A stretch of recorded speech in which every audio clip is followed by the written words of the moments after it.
सावन चल रहा है और सभी जगह शिव भक्ति की गूंज है। सावन भगवान शिव को प्रसन्न करने के लिए सबसे श्रेष्ठ और उत्तम माना जाता है। इस मास में भगवान शिव की पूजा पूरे धूमधाम और विधि से की जाती है। सावन में भगवान शिव और माता पार्वती धरती पर भ्रमण करते हैं, अपने भक्तों के सभी कष्ट दूर करते हैं। सावन के सभी सोमवार को शिव की विशेष रूप से आराधना की जाती है। आइए जानते हैं कि सावन के सोमवार की व्रत कथा क्या है, इसके पाठ और श्रवण से क्या लाभ है। एक नगर में एक बहुत धनवान साहूकार रहता था, परंतु उसे निसंतान होने का बहुत बड़ा दुख था। वह हमेशा इसी चिंता में रहता था।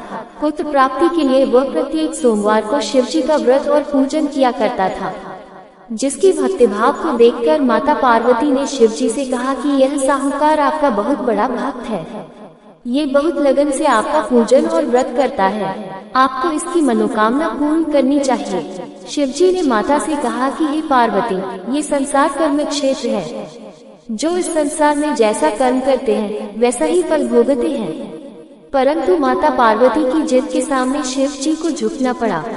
भगवान शिव ने कहा कि इसके भाग्य में पुत्र न होने पर भी मैं इसको पुत्र की प्राप्ति का वर देता हूँ, परंतु ये पुत्र केवल 12 वर्ष तक जीवित रहेगा।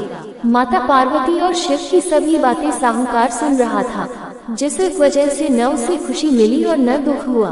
हालांकि वह पहले की तरह ही भगवान शिव जी का व्रत और पूजन करता रहा था। कुछ समय बाद उसे सुंदर पुत्र की प्राप्ति हुई। साहूकार के घर में खुशी जा रही थी, पर उसे कोई प्रसन्नता नहीं थी। जब लड़का 11 साल का हो गया तो उसने पढ़ने के लिए पुत्र को काशी भेज दिया। साहूकार ने साथ में बालक के मामा को भी भेजा। साहूकार ने अपने साले से कह दिया था कि रास्ते में जिस स्थान पर भी जाओ, यज्ञ तथा ब्राह्मणों को भोजन कराते जाओ। मामा और भांजे यज्ञ और ब्राह्मणों को भोजन कराते जा रहे थे। जाते जाते एक राजधानी पहुंच गए, जहां राजा की कन्या का विवाह था, लेकिन बारात लेकर आने वाले राजा का लड़का काना था। राजकुमार के पिता को चिंता थी कि वर को देख कन्या शादी के लिए मना न कर दे। तभी राजकुमार के पिता अति सुंदर साहूकार के लड़के को देखकर सोचा, क्यों न शादी तक इस लड़के को वर बना दिया जाए। साहूकार के लड़के के साथ विवाह कार्य संपन्न हो गया। लड़के ने ईमानदारी दिखाते हुए शादी के दौरान राजकुमारी के चुनरी पल्ले के पल्ले यानी शादी में जो गांठ बांधा जाता है उस पर लिख दिया कि तेरा विवाह तो मेरे साथ हुआ है, राजकुमार के साथ तुमको भेजेंगे, वह एक औक से काना है और मैं काशी पढ़ने जा रहा हूँ। सच्चाई जानकर लड़की बारात के साथ जाने से मना कर दिया।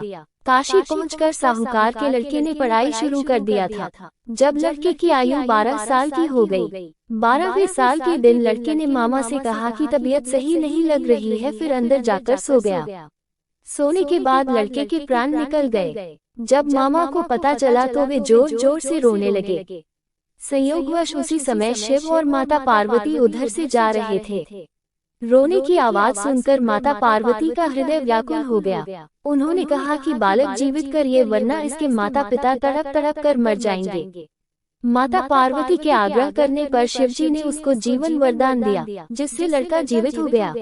लड़का और मामा यज्ञ और ब्राह्मणों को भोजन कराते अपने घर की ओर चल पड़े। वे उसी रास्ते से लौटे जिस राज्य में साहूकार के लड़के और राजकुमारी की शादी हुई थी।